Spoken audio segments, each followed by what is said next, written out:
The era of choosing a single cloud is over.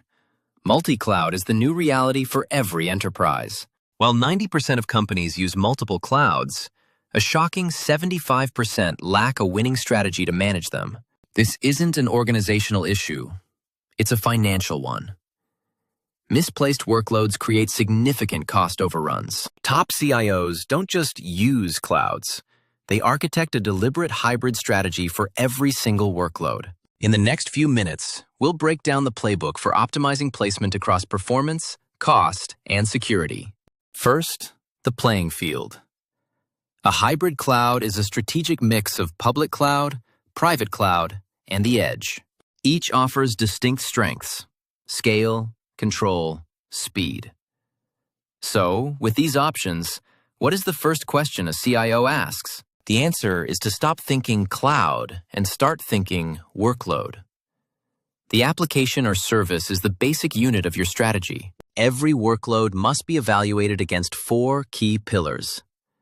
These are the primary drivers: cost, performance, security, and compliance. This framework marks a significant shift in IT thinking.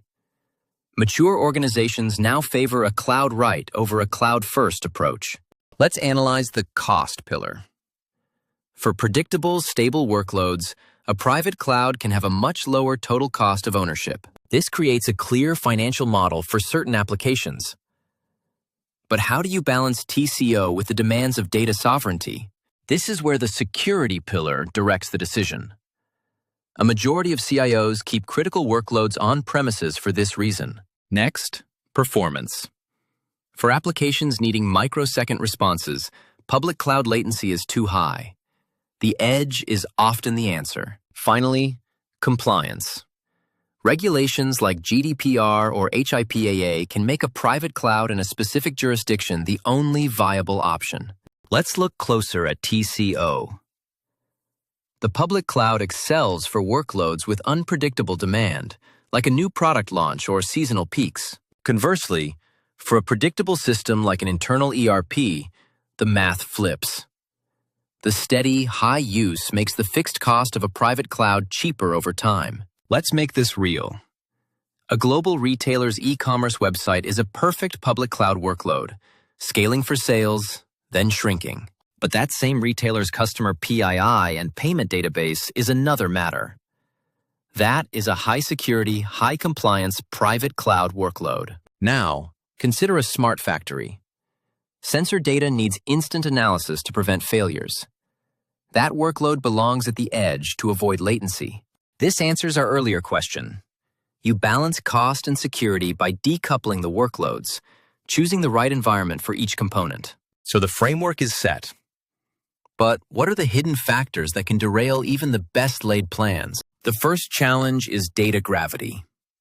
As data grows, it becomes immensely difficult and expensive to move, limiting your placement options. A related problem is data egress fees.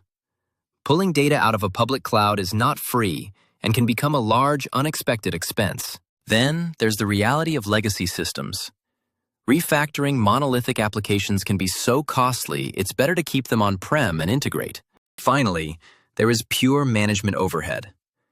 The average enterprise juggles over 4 distinct cloud environments, creating a major operational load. How do leading CIOs manage this? They synthesize. They build a continuous optimization loop, not a one-time plan. Recall the cost overruns from the beginning? It is often not from compute cost, but from unplanned egress fees from an application placed far from its data. An optimized strategy places the application workload where it makes sense, but it also plans the data architecture to minimize movement. This level of strategic placement has a direct impact on the bottom line. It's how many companies derive greater business value from analytics. So, the CIO's playbook is clear. Move from cloud first to cloud right, analyzing each workload by its unique operational needs. We return to the initial problem, the gap between adoption and strategy. A deliberate workload placement plan is what separates the leaders. This changes the CIO's role. You are no longer just managing infrastructure. You are architecting the digital supply chain of the enterprise. The question for every CIO is this: Is your workload placement a series of ad hoc decisions? Or is it a conscious strategy driving business value? It's time to review your portfolio. Analyze your placements, identify the outliers, and build the hybrid cloud that is right for your business.